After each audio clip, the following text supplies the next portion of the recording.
Vamos visitar o texto de Mateus, capítulo 15, a partir do versículo 21.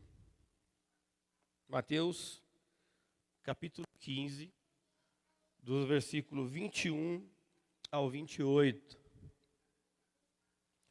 texto da palavra do Senhor diz o seguinte: saindo daquele lugar, Jesus retirou-se para a região de Tiro e de Sidom.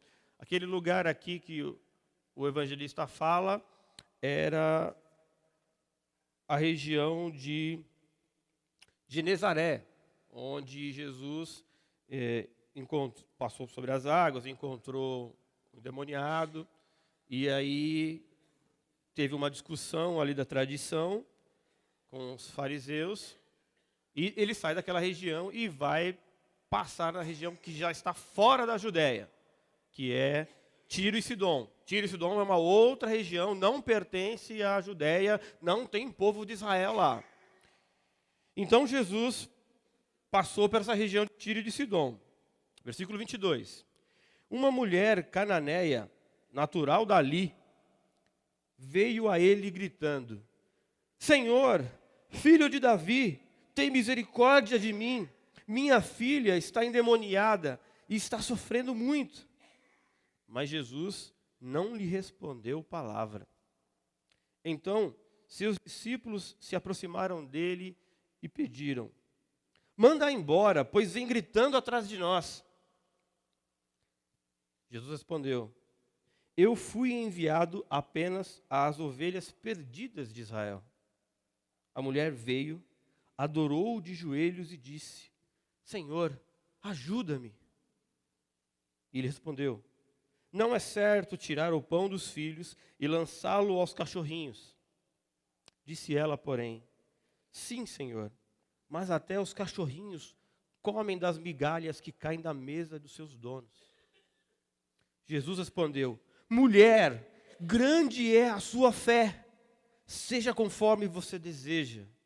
E naquele mesmo instante, a sua filha foi curada. Pai querido, estamos diante da tua palavra, Senhor.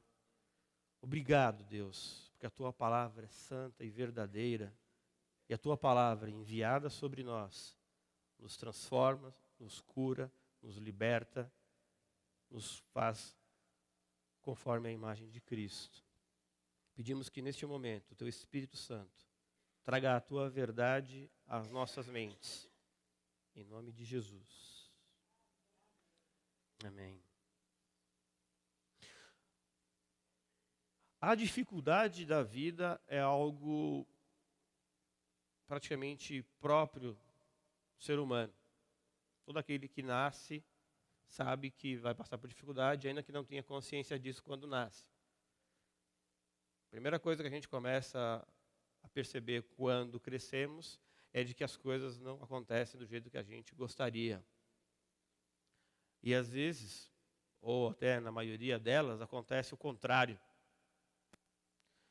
A gente tem uma percepção e gostaria que o mundo fosse regido pela questão de uma meritocracia, de uma justiça em que você, que planta o bem, que faz o bem aos outros, que ajuda as pessoas, vai receber de volta tudo isso que você plantou. Então, se você ajudou alguém, você vai ser ajudado. Se você faz o bem, você vai receber só o bem de volta. E isso é o que a gente, como ser humano, gostaria que fosse. Mas, na verdade, isso não é a regra do universo.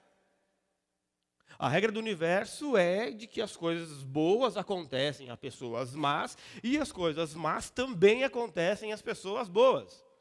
Aliás, o livro de Jó existe para mostrar que isso é um fato. Porque a Bíblia vai dizer que Jó era um homem íntegro e temente a Deus. Mas o que acontece com ele é o que o caminhão passou por cima dele e ele nem viu a placa. E aí a discussão que os amigos de Jó trazem, que não são muito lá amigos, é que ele só pode estar vivendo longe de Deus, em pecado, ou alguma outra circunstância assim, muito séria, porque isso não faz sentido. Ele deveria, como íntegro e um homem honesto e tudo mais, que ele aparentava ser, receber só o bem de Deus. O raciocínio comum da nossa sociedade também é esse, inclusive até de alguns cristãos. Se eu sou de Cristo e eu busco fazer a vontade de Deus, eu oro todos os dias pela manhã, eu leio a palavra de Deus, eu obviamente deveria viver no melhor dos mundos. A minha família deveria viver no melhor dos mundos. Eu deveria ter um campo de força ao redor das minhas coisas para que nenhum mal a prejudicasse. Nenhum ladrão olhasse para o meu carro, para a minha casa, para a minha carteira, eu não tivesse nenhum tipo de ameaça. Mas essa não é a realidade da vida. As coisas acontecem, às vezes, no estalar de dedos. Nesta semana mesmo, nós, como cidade, vivemos uma tragédia.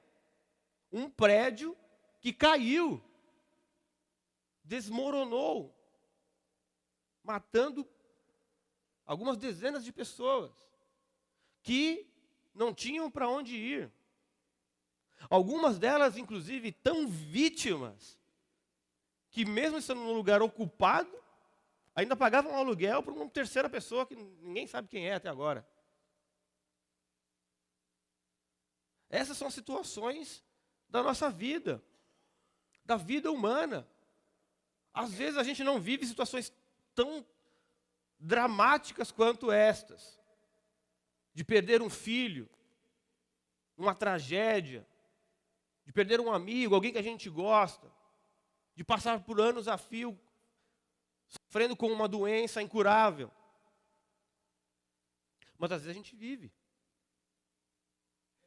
E não importa o tamanho da sua espiritualidade, as dificuldades das pessoas é algo que é comum e atinge a todos nós. Não faz distinção se você é branco, preto, pobre, rico, cristão ou não. Mas as Escrituras trazem um elemento que é um elemento essencial para a nossa vida cotidiana, que é a fé. Todas as pessoas, até o ateu, tem fé. Ele tem fé que aquilo que ele acredita, que é o ateísmo, é verdade. Então, fé é acreditar em alguma coisa. Tem pessoas que falam assim, eu não acredito em nada. Ah, você acredita em si mesmo? Ah, então acredito. Então você tem fé em si. Não deveria, mas... Então a fé é acreditar em alguma coisa. Inclusive é o que nos mantém no dia a dia da vida.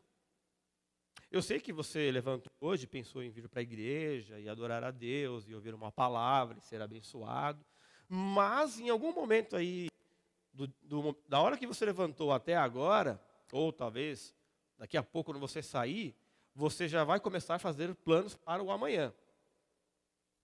Talvez pensar na roupa, talvez pensar na agenda que você tenha que cumprir, naquela atividade que ficou para trás na semana passada, que foi mais curta por causa do feriado. Você já está planejando isso. E você está planejando com base no quê? Numa fé, porque você não sabe se amanhã você vai acordar, se o dia vai nascer. É uma expectativa de que isso aconteça. Isso é fé. Não é a fé bíblica, obviamente. Porque a fé bíblica vai dizer que nós depositamos a nossa crença em Jesus Cristo, que revela Deus a nós. E a fé, esta fé bíblica, é a fé que vence as dificuldades. Não torna elas inexistentes. Não faz com que a gente pense que vamos viver numa redoma. Não, é a fé que olha as dificuldades e reconhece que há condições de viver mesmo em meio aos dilemas humanos. E esta mulher aqui, e aliás, essa história mexe muito com o meu coração, como outros textos do Evangelho, porque são pessoas anônimas. É uma mulher, uma mulher cirofenícia, cananeia. Uma mulher. Quem é? Não sabemos. E, em detalhe, é uma mulher que é uma mãe. E nós estamos no mês das mães. Domingo que vem. Então, você que é mãe, consegue imaginar o sentimento desta mulher. Consegue imaginar a dificuldade que é ver uma filha padecendo de uma dor, de um sofrimento, que você não é capaz de fazer absolutamente nada. E não tem algo que angustie mais um ser humano do que a incapacidade diante de alguma situação. A impotência. Qualquer pessoa em sã consciência, diante de uma situação intransponível, se sente um lixo. Se sente um nada. Mas essa mulher, ela descobre que a fé dela pode ser depositada em alguém que vai fazer com que aquela dificuldade seja vencida. E uma fé que vence é uma fé que enfrenta as barreiras. Que enfrenta as situações adversas. Essa mulher enfrentou uma barreira do desespero. Quantas pessoas não conseguem ultrapassar a barreira do desespero? Quando uma situação chega e lhe confronta, elas entram em pânico. E é por isso que a taxa de suicídio no mundo tem crescido muito. Adolescentes que vêm se matando porque acreditam que há uma situação ali em que vive já não tem mais jeito de consertar. Pessoas que perdem os seus bens, que perdem às vezes uma parte do corpo, que perde a sua saúde plena, e aí ela fala assim, não, a minha vida acabou, eu vou me matar. Não conseguem olhar e encontrar uma outra razão de viver que ultrapasse as barreiras do desespero. E o pior, essa mulher aqui, ela foi chamada para ficar calada. Uma outra barreira que ela tinha que enfrentar no seu desespero era que ela não tinha voz. Percebe que a recomendação dos discípulos a Jesus é: manda essa mulher embora, essa barraqueira. Ela vem gritando. Ela está envergonhando a gente. Primeiro que ela é uma mulher. Segundo que ela é uma mulher que não é sequer do nosso povo. Não me interessa qual o problema dela. Ela enfrenta essa dificuldade em seu desespero de ser colocada para baixo mais ainda.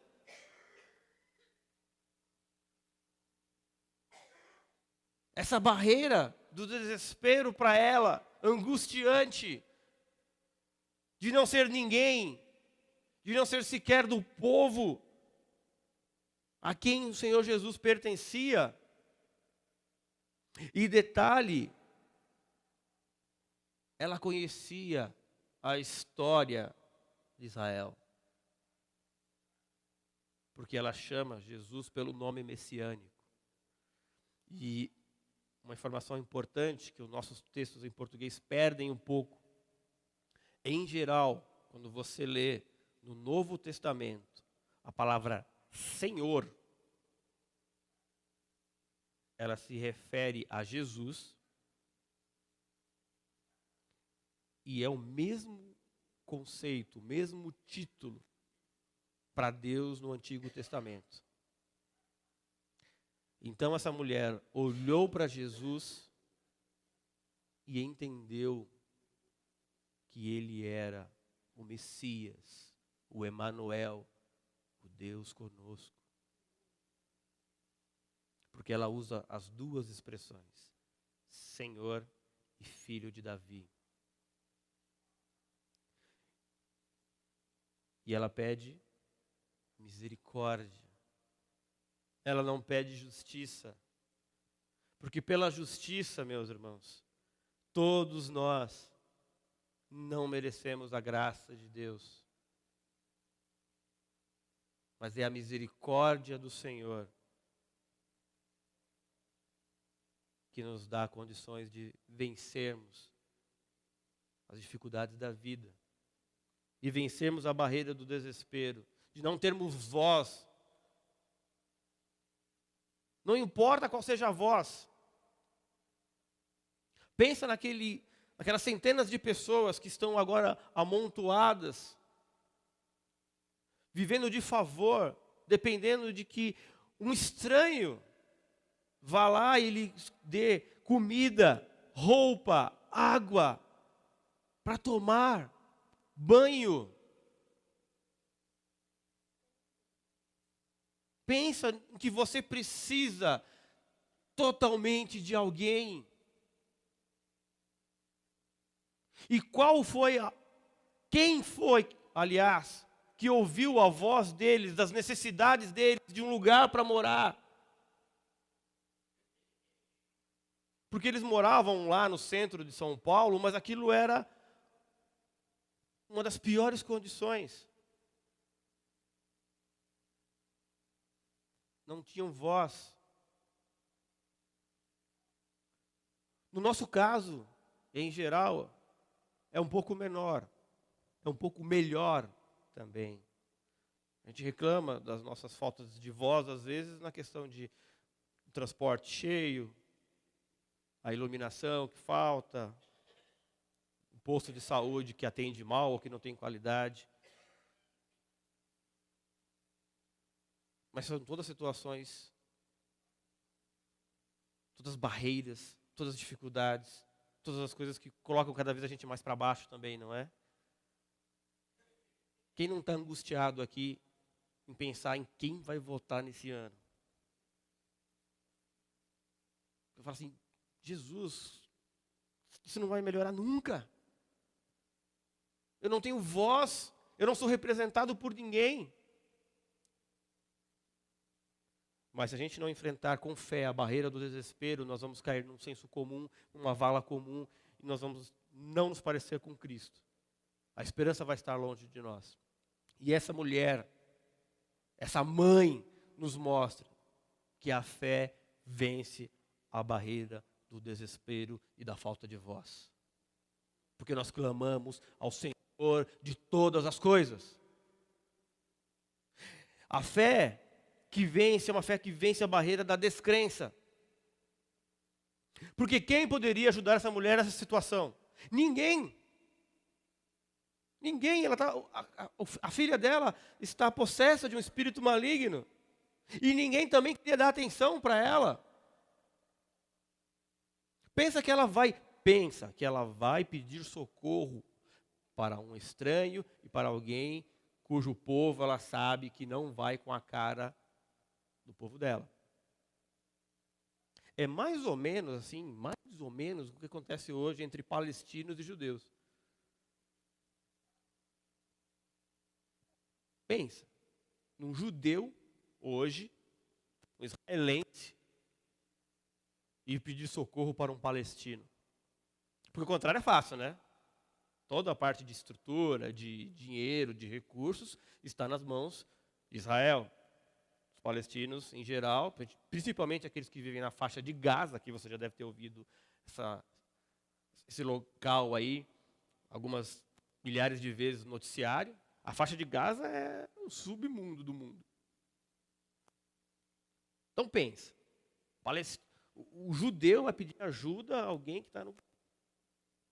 Não vai. Jesus já apontou isso há 2000 anos atrás, quando contou a parábola do samaritano, né? Então, as rixas eram muito fortes. Os sírios e os fenícios, da região ali de Tiro e de Sidom, os cananeus em geral, foram pedra no sapato de Israel desde quando Israel saiu do Egito. Basta voltar lá para trás e ler um pouquinho de Êxodo e acompanhar de Êxodo em diante, você vai ver isso. Era idolatria, era guerra, era quando a Síria e a própria Babilônia invadem a Judéia, invadem o Reino do Norte, o Reino do Sul, os caras aproveitam, saqueiam, destroem. Então, assim, a rixa é antiga e justificável. Então, qual que seria o raciocínio mais comum dela? Eu ir falar com esse judeu, pedir misericórdia, não vou ser atendida. Não vou ser atendida. Mas aí ela vence essa barreira da descrença e ela vai e se dirige a Jesus aos berros. Mas aí os discípulos, sai para lá, mulher. Bota para o fogão, Maria. E ela de novo tem que vencer a barreira da descrença, porque ela poderia interpretar aquela fala dos discípulos como a fala de Jesus. Mas a fala de Jesus é uma fala sempre de graça. Ainda que a nossa fala, como cristãos, como igreja, às vezes não represente a fala de Jesus, a fala de Jesus é sempre de graça. É sempre de amor do Deus. E a nossa fala, muitas vezes, é uma fala de ódio. Vai conversar com alguém que é da Umbanda, com um espírita, com alguém do movimento LGBT, para ver se ele gosta de cristão. Não gosta? Por quê? Porque a nossa fala é sempre uma fala de ódio, de desprezo, de arrogância. Nós não expressamos essa graça de Jesus. Nós não expressamos a vontade de Deus de atrair as pessoas para si. E nós queremos o gueto, nós queremos o movimento ao redor de Cristo para nós, como os discípulos queriam. Quem é você, mulher? Você não é uma de nós. Mantenha-se na sua insignificância. Mas nós, como igreja, como povo de Deus, temos que nos parecer com Jesus. E temos que romper as nossas próprias barreiras da descrença nos outros, na descrença de que o poder de Deus não pode transformar uma pessoa que aos nossos olhos está totalmente perdida. Porque não foi assim com você? Foi assim com você. Deus olhou onde você estava e te estendeu a mão e te trouxe. E como diz Paulo, porque agradou ao Senhor revelar o seu Filho a mim. E Deus revelou o Filho dele a você. Então nós temos que ser não um povo que constrói barreiras, mas um povo que exercita a fé e transpõe as barreiras e ajuda as outras pessoas nas suas situações de desespero e de descrença a encontrarem Jesus. Esse é o desafio para nós como memorial nesse aniversário que estamos comemorando neste mês. Tem muita gente ao nosso redor aqui que precisa vencer essas barreiras do desprezo e da descrença. Inclusive até porque talvez tenha mau juízo de nós e dessa comunidade aqui ao longo da história por diversos motivos.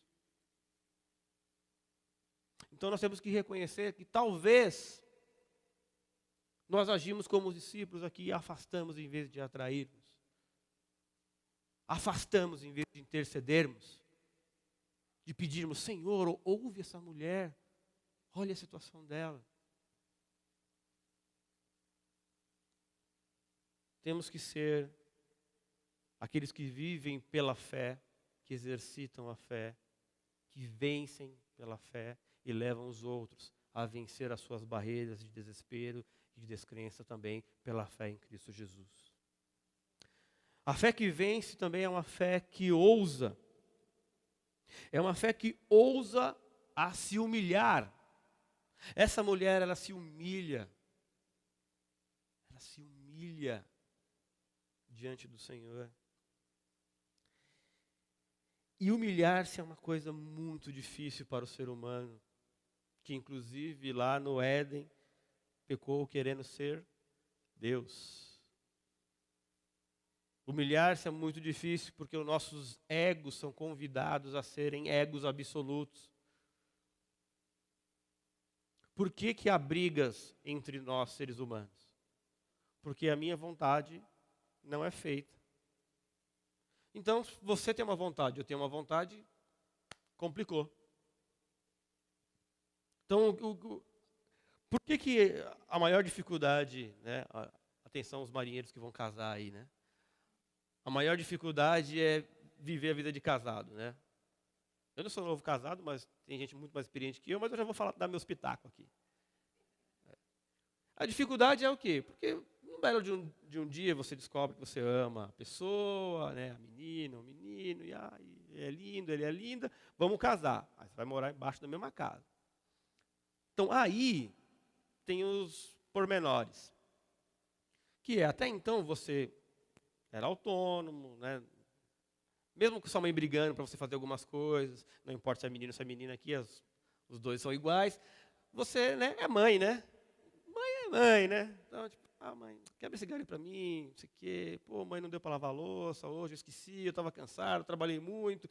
E aí a mãe, né, cai naquela conversa fiada, enfim, naquela justificativa, e você passa batido. Agora, quando você casa, a situação já é outra.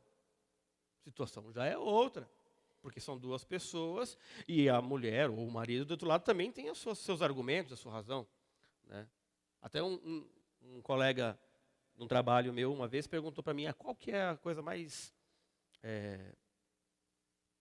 a razão principal por que você não casaria. Ele estava recém-casado, né? Aí eu falei para ele, eu não casaria por causa da louça. Aí ele... Poxa, mas como assim? Você não casaria por causa da louça? Porque é o seguinte, na minha casa, antes de eu casar, era eu e mais 4 pessoas. Certo? Minha mãe, meu pai, mais 2 irmãos. Então, assim, dia de manhã, quando eu levantava atrasado alguma coisa, então, assim, não conseguia passar, eu ia vestir social naquela época, não conseguia passar a camisa, ou a louça estava em cima da pia, não sei o quê, eu pedi o socorro da minha mãe. Mãe, eu estou atrasado, pelo amor de Deus, não sei o quê, vai lá e ajuda. Aí minha mãe passava a camisa bonitinha, assim. Pensa numa mulher que fazia goma na calça, gente. Ó, o negócio, né, chique no último. Eu chegava lá no trabalho parecendo um chefe. Todo engomadinho. Tá. E a louça que eu saí de manhã, e quando eu voltei, milagrosamente não estava na pia. Não é para glorificar de pé? Mas, quando você casa... Pois é, você sai para trabalhar e quando você volta, a louça não sumiu.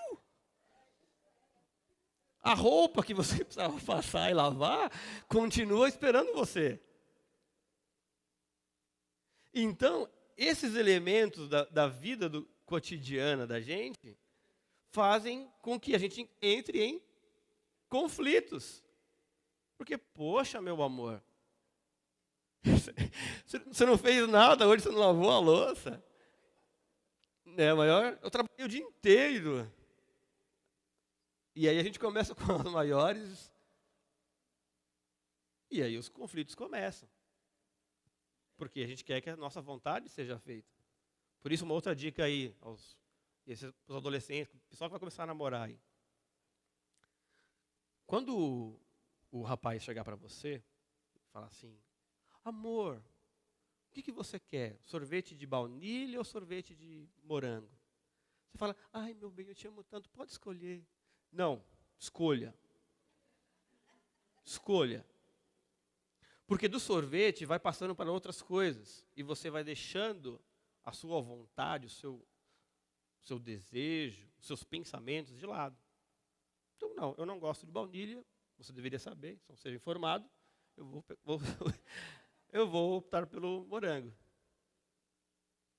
E para que serve isso? Para a gente lidar com a questão das nossas vontades, do nosso desejo, do nosso homem interior, daquilo que a gente pensa, para você não se submeter demais e deixar de ser quem você é.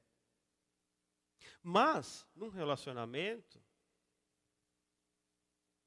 a humildade é essencial. Porque, e quando houver necessidade de decidir alguma coisa muito importante, e a sua vontade não for feita, ou pior, foi feita e deu tudo errado.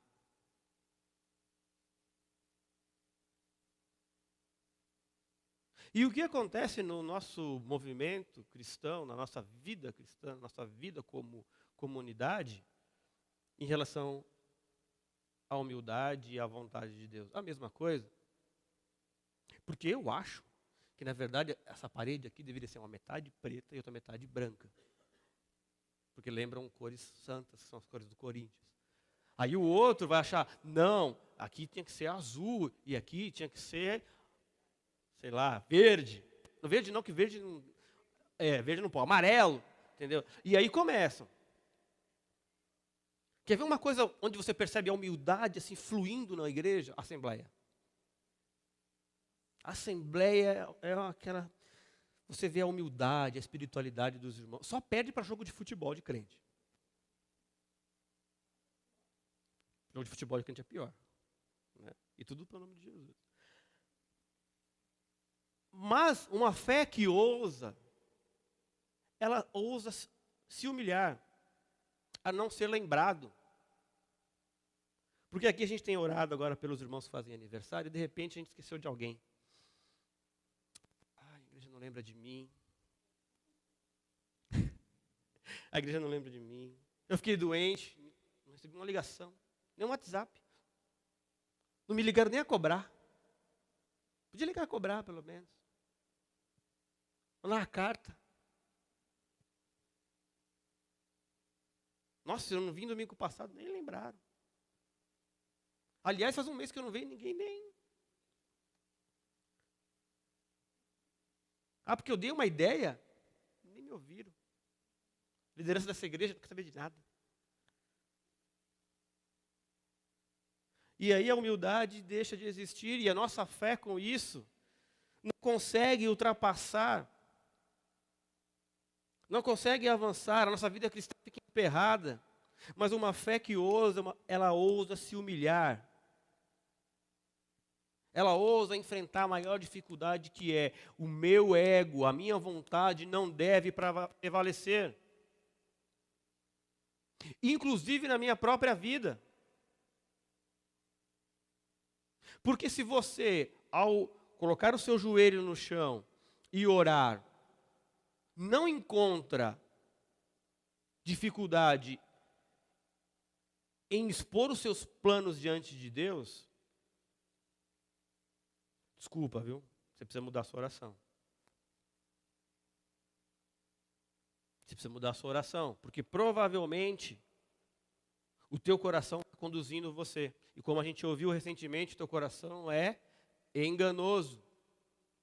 Se você não encontra dificuldade e não vê conflito entre o seu desejo e a oração do Pai Nosso, em que nós pedimos para que venha o reino de Deus até nós e que a vontade dele seja feita, você não está andando e vivendo pela fé. Você não está expressando uma fé que vence. Uma fé que ousa se humilhar. Uma fé que enxerga que você precisa entrar em contato com a sua maior fraqueza, que é o teu coração.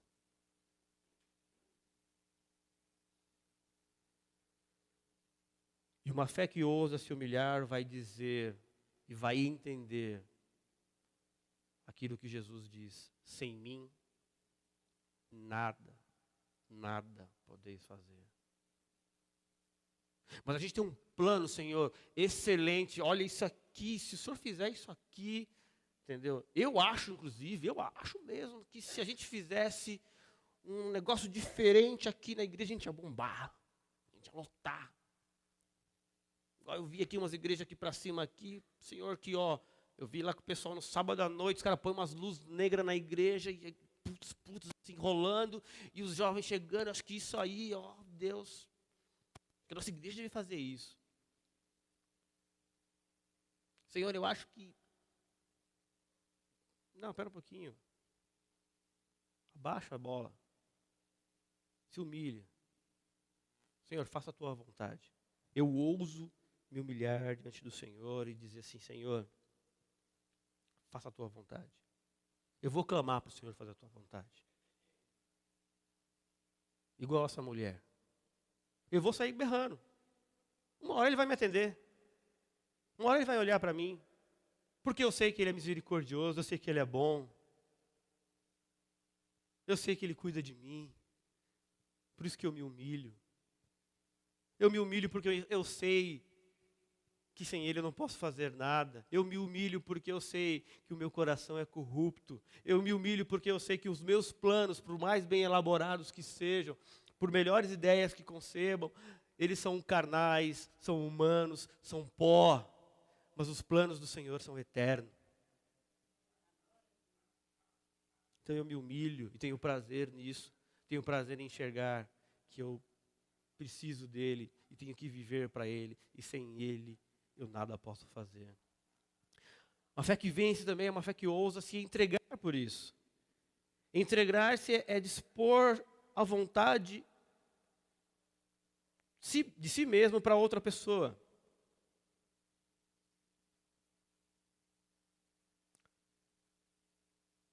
É que ela arriscou tudo. Arriscou tudo. Ao se humilhar ali diante do Senhor.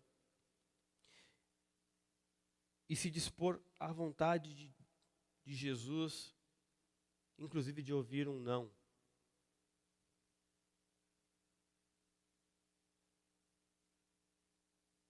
Uma fé que vence é uma fé capaz de se entregar. E eu acho que eu deveria ter trocado essa palavra por uma fé que se rende, ao invés de entregar.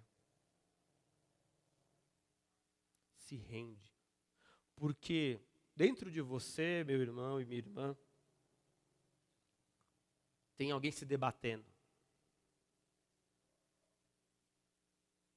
Se debatendo para não fazer a vontade de Deus. É igual quando você vai levar a criança embora, sabe, que ela está brincando, que ela fica se debatendo, A gente é igualzinho, só que como a gente é adulto, então isso é algo do nosso ser humano interior, né? Então, mas a gente está se debatendo com a vontade de Deus. Deus, eu acho que deveria ser assim. Gostaria que fosse, mas aí a gente... Mas não. Essa mulher, ela se põe à mercê da vontade de Jesus. Inclusive, de não atender um pedido que não era nem para ela. Era para a filha. Ela não foi clamar por ela. Ela foi interceder por uma terceira pessoa. Isso é um coração de uma mãe. E eu acho que isso também é um coração que deve ser guia para o cristão. Interceder por uma outra pessoa. Onde eu não sou o centro de tudo, das minhas orações, dos meus pensamentos, da minha atenção, dos meus planos. mas eu enxergo o coletivo. Eu entrego tudo que eu tenho. A gente canta isso e fala isso, mas entregar tudo mesmo é entregar não só os teus bens, porque às vezes a gente fala, entrega tudo, aí o pastor já está falando de dinheiro. Não. Porque se você não entregou o seu coração, o seu dinheiro pouco faz sentido. Se você não entregou os seus planos, o seu dinheiro pouco faz sentido. Se você não entregou a sua vida para Jesus, qualquer outra coisa faz pouco sentido. Por isso que Jesus, quando estava no templo, vendo os homens indo lá ofertar, aí vem um, entrega uma caixa de dinheiro, vem outro, entrega outra caixa, vem outro, entrega uma mala, outro entrega um jarro de ouro, e vem outro. Aí vem uma senhora, uma viúva, põe 2 moedinhas. Aí aquilo chama a atenção de Jesus. E Jesus chama a atenção dos discípulos, porque os discípulos, né, para avaliar, discípulo que é como a gente está sempre disperso, né? Estava lá olhando no WhatsApp, estava pensando em outra coisa, estava discutindo sobre jogo de futebol, estava discutindo sobre evento, estava lá, os discípulos estavam lá moscando. E aí Jesus falou, vocês viram aquela viúva? Então, todo mundo deu o que estava sobrando. Todo mundo entregou o que já estava lá encostado em casa. Mas ela não. Ela deu tudo que ela podia. E antes dela chegar e depositar tudo que ela podia, o que ela entregou? Ela entregou a si mesma. Ela entregou-se à vontade de Deus. Deus, se isso aqui é tudo que eu tenho e eu vou te entregar, vou viver do quê? Vou viver do Senhor. Senhor, se o Senhor não curar minha filha, eu vou fazer o quê? Vou viver do Senhor. Eu vou viver do Senhor. Olha, Nabucodonosor, você vai construir uma estátua aí, você mandou esquentar 7 vezes a estátua, a gente está vendo que está quente e tudo mais e tal. E você pode dar 1, 2, 3, 4, 10 chances para a gente se curvar diante da sua estátua e te adorar, mas a gente não vai fazer isso, porque o Senhor, o nosso Deus, tem poder para nos livrar da sua mão. E ainda que Ele não faça isso, Ele continua sendo Deus e a gente não vai se curvar diante de você nem da sua estátua. Eu não vou me render a você, porque eu já me rendi ao Senhor. Eu não vou me render à minha vontade, porque eu já me rendi à vontade do Senhor. Eu não vou render-me aos desejos carnais do meu coração, porque eu já me rendi aos desejos santos e benditos de Jesus Cristo. Isso é uma fé que vence. Uma fé que ousa, sim, se humilhar, se render, se prostrar e falar, não, Deus, faça a tua vontade. E o plano de Deus para nós é sermos a imagem e semelhança de Jesus Cristo. Não é para você ter carros, casas, dinheiros e tudo no plural. É para você ser como Jesus é. E expressar essa misericórdia de Deus. O amor de Deus. E nós como igreja, celebrando esse mês de aniversário, temos que ter essa fé que ousa se humilhar e falar, Deus, faça a tua vontade em mim. Como Maria fez quando ouviu a voz do anjo. Cumpra essa tua palavra em mim. E Senhor, se a tua palavra, e qual que é a palavra do Senhor para nós? A palavra do Senhor para nós é, você foi chamado para anunciar as virtudes daquele que nos tirou das trevas para a sua maravilhosa luz. E como que você faz isso no seu dia a dia, com o seu colega de trabalho, com o seu colega de escola, com o padeiro, com qualquer pessoa que você tenha contato?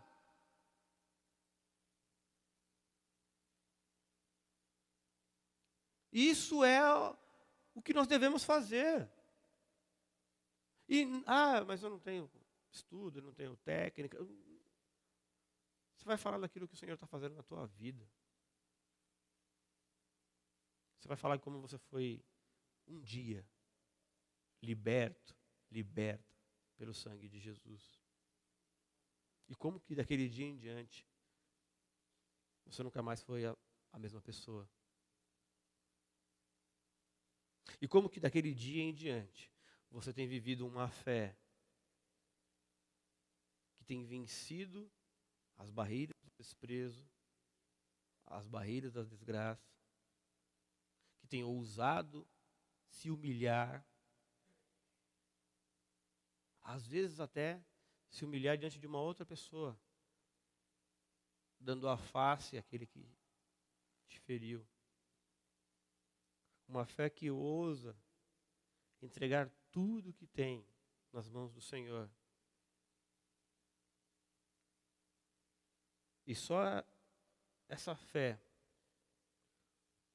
nos possibilita ir além das dificuldades, porque ela é uma fé que está firmada no Senhor, que está centrada no Filho de Deus, Filho de Davi, aquele que teve misericórdia de nós.